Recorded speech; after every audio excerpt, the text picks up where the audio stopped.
आपने कभी देखा है इस बंदे को पता भी चल जाए मैं परदेसी हूं फिर भी वो लड़ाइयां करे।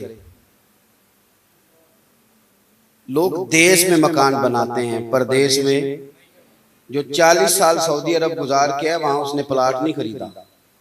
बल्कि लोग तो इस तरह करते हैं कि जो कंबल पहले दिन लिया था ना वहां जाके सोने के लिए, आखिरी दिन भी उनके पास वही होता है।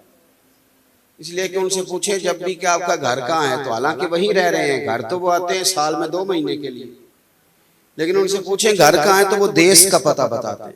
देश का मकान वो अपने देश में बनाते हैं, जायदाद प्लाट रहना सहना घर में करते हैं। हमें कहा गया था कि दुनिया तुम्हारा घर नहीं, तुम्हारा घर तो जन्नत है। लेकिन हमने सारी कोठियां, सारे घर, सारे लालच, सारी कहानियां, सारी स्टोरियां यही इकट्ठी कर ली, हर शय यहां बना ली। कभी कोई प्रदेश में भी इतनी इन्वेस्टमेंट करता है जितनी हमने कर ली है।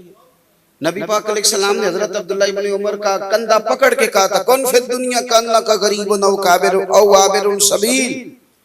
फरमाया दुनिया में यूं रहना जैसे मुसाफिर रहता है, परदेसी रहता है, रागीर रहता है, लंबे चक्कर में ना पड़ना। कितनी कुछ जिंदगी है, 70 साल की, 60 साल।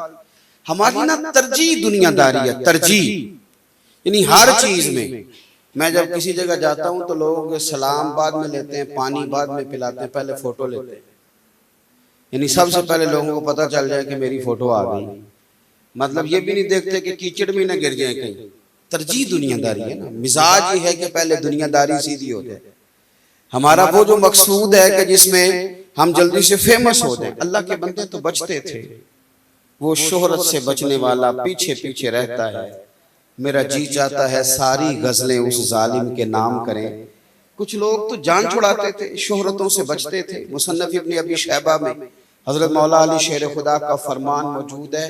फरमाया करते थे उसे मुबारक हो, उसे मुबारक हो, उसे मुबारक हो। हुजूर किसे? फरमाया जिसे कम लोग जानते हैं, जिसे थोड़े लोग जानते हैं ना, जिसके ताल्लुकात थोड़े हैं, जो गुमनाम है, उसे मुबारक, उसे मुबारक हो, वो बड़ा अच्छा है।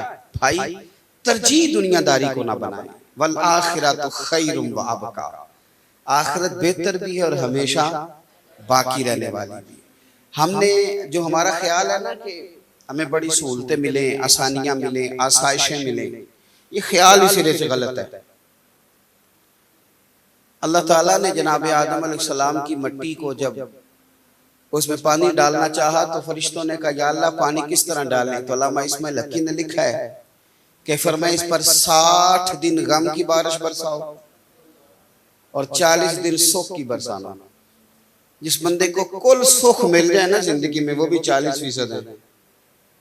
अगर कुल मिले तो 60% तो फिर भी गम है। आप दुनिया में तलाश करेंगे ना सुकून तो आप बुज़दिल हो जाएंगे। दुनिया में सुकून अगर ढूंढना है फकत तो फिर लालची हो जाएंगे। अगर दुनिया में फकत सुकून तलाश करना है, आसानी तलाश करनी है तो दिल सख्त हो जाएगा। दुनिया में तो मुसाफिर की तरह रहना है, जो थोड़ी देर के लिए सस्ताने को बैठता है, इतना सा रहना है। बाकी तो अल्लाह ताला ने हमारा जो मन चाहा सौदा है वो जन्नत में तैयार किया है। और नबी पाक सल्लल्लाहु अलैहि वसल्लम ने ना जन्नत की जो मिसाल दी है ना, वो कमाल दी है। वो हम एक दूसरे से कहते हैं पंजाबी में, तू कभी सोचा भी नहीं होगा, तू सोच भी नहीं सकता। हुजूर क्या फरमाते हैं? फरमाते हैं जन्नत में तुम्हारे रब ने तुम्हारे लिए वो नेमतें तैयार की हैं। जरा हदीस के लफ्जों पे गौर करना। जन्नत में तुम्हारे रब ने तुम्हारे लिए वो नेमतें तैयार की हैं, न किसी आंख ने देखी, न किसी कान ने सुनी। और फरमाया तुम्हारे दिल में कभी ख्याल भी नहीं गुजरा होगा, रब ने वो नेमतें जन्नत में तुम्हारे लिए तैयार, वो मकानात, वो महल्लात, वो नेमतें, वो सारी आसानियां जन्नत में मिलेंगी।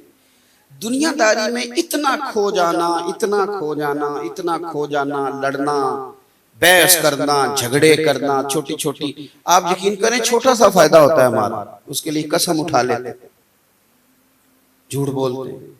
2-4 हज़ार के लिए लोग इतना दूर निकल जाते हैं, समझ नहीं आती कि ये इंसानों की दुनिया, कमजोरियां दिखाते हैं। ये हमारी मजहबी महफिलें, अल्लाह खैर करे, रेट लगते हैं, बिकती है, अर्श है, फार सेल है, ले लो क्या लेना है। पूछते हैं जनाब का रेट कितना है, आप कितने में आएंगे? खुदारा इतना ज्यादा जब कौमों का अखलाकी अकदार गिर जाए, इतनी ज्यादा, यानी अगर नोट ज्यादा बरसेंगे तो तकरीर और नाद लंबी चलेगी, और जिस शेर पे ज्यादा चलेगी उस पे फिर जनाब शेर भी लंबा होता जाएगा। ये नोटों की दत्ती पहचान के कह दिया कि शेर हाजी साहब की नजर है। ओ मैंने कहा तू कितना बेवकूफ है, नबी पाक के नाम का जो शेर था वो किसी गैर की नजर कैसे हो गया। इस कदर ज्यादा कमजोरी जब आए, इतनी कमजोरी आए, यानी पीर खुश होना चाहिए था तहज्जुद का सुन के कि मुरीद तहज्जुद पढ़ने लगा, शेख बड़े खुश हो गए। मुरीद अब मुकम्मल अल्लाह अल्लाह करने लगा, खुश हो गए। लेकिन अगर पीर खुश हो कि आमों की पेटी आई है, वो खुश हो के 6 जोड़े लेके आया, जाती दफा मुट्ठी गरम कर गया, तो फिर लोग दीन कहां से सीखेंगे। और लोगों का भी माहौल बड़ा खराब है। अगर कोई अच्छा बंदा मिल जाए तो वहां जाते भी तो नहीं ना, वहां भी हमारा मिजाज भी तो नहीं है ना सीखने का। हमारा तो मिजाज है कानों की लज्जत लेने का। भाई जब तरजीह दुनियादारी हो छोटी छोटी बातों पे, नबी पाक सल्लल्लाहु अलैहि वसल्लम के पास ना एक मुकदमा आया,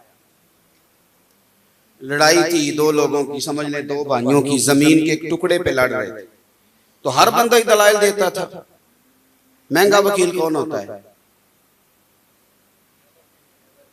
बोलिए, जिसे बातें सही करनी आए, जुबान का तेज हो, महंगा होता है। मेरी बात की समझ आ रही। मुझसे एक वकील साहब ने कहा कोई नसीहत कर दे, तो मैंने उन्हें कहा कि बस एक ही नसीहत है, जिस बंदे का पता चल जाए ना झूठा है, उसका केस ना लड़ना।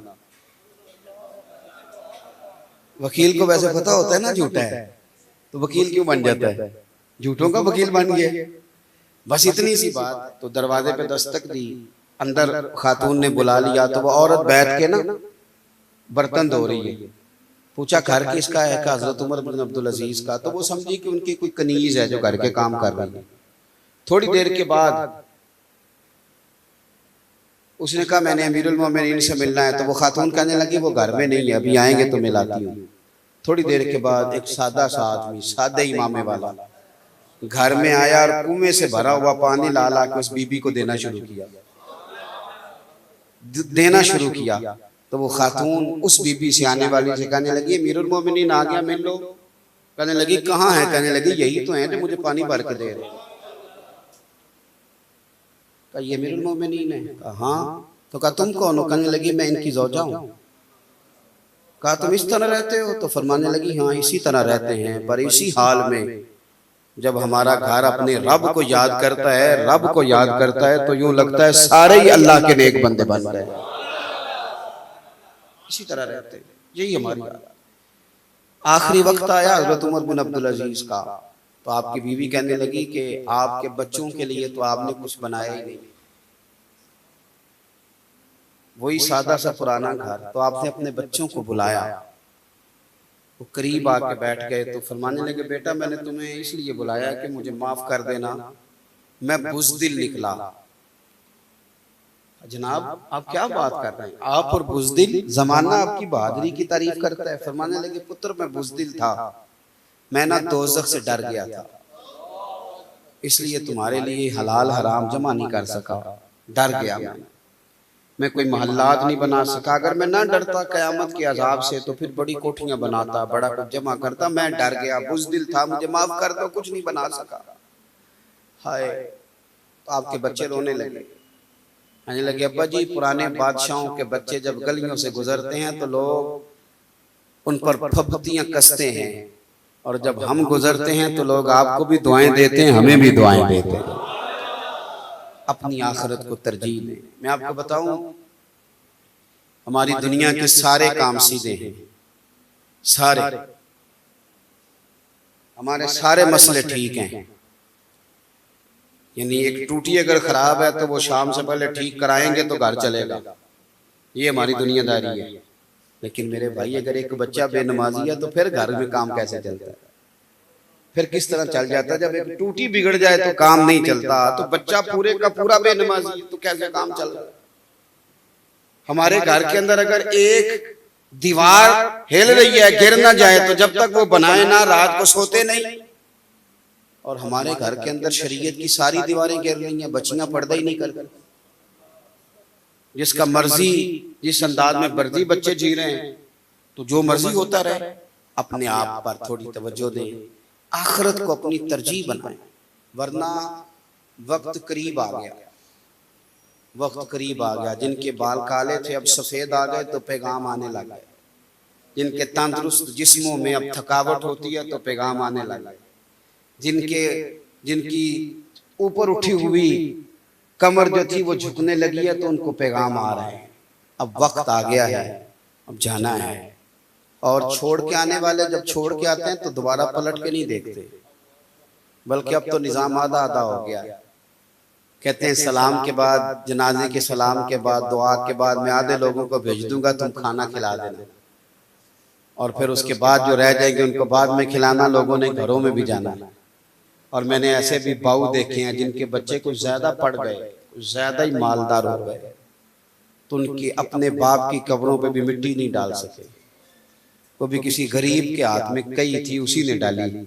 बच्चा तो बड़ा अमीर था, उसके तो कपड़ों को मिट्टी कभी लगी नहीं थी, उसने तो मिट्टी भी नहीं डाली। वो तो इधर आया ही नहीं, तवज्जो ही नहीं की। पहले रोज कब्रिस्तान जाते थे, फिर हफ्ते के बाद, फिर 15 दिनों के बाद, फिर बारिशों में अपनी छत तो सब ने देखी, लेकिन कब्रिस्तान जाके किसी ने नहीं देखा कि कोई कब्र बैठ तो नहीं गई, कोई ऐसा तो नहीं जो हमें पुकार रहा हो, कोई ऐसा तो नहीं। मैं बारिशें शुरू होने से पहले अपने कब्रिस्तान गया था और मैंने जाके वहां निजाम देखा था कि पता चल रहा है बारिशें होने वाली हैं। घर तो सारे सीधे कर रहे हैं, पर ओ पईयां दिस दियां कबरां जिन्हां ते फुल पे, उधरों कोई नहीं जे आउंदा, इधरों लखां गए। हमारी तैयारी हो गई है, अब जाना है। किसी वक्त ऐलान होगा, कुछ वक्त लोग याद रखेंगे, फिर आने वाली नस्लें भूल जाएंगी, फिर कोई हुआ करता था, फलां भी यहाँ रहा करता था, फलां भी यहाँ आया करता था। इतनी सी दास्तान है। अपनी आखिरत को तरजीह दें, आखिरत की फिक्र करें। अगर हमारा अगला निज़ाम ठीक है तो यहाँ भी हम मुतमईन वक्त गुजारेंगे, इत्मीनान हो जाएगा। और अगर वो मामला ठीक नहीं तो यहाँ बड़ी आसानियों के बावजूद भी नरम बिस्तरों पे नींद नहीं आएगी।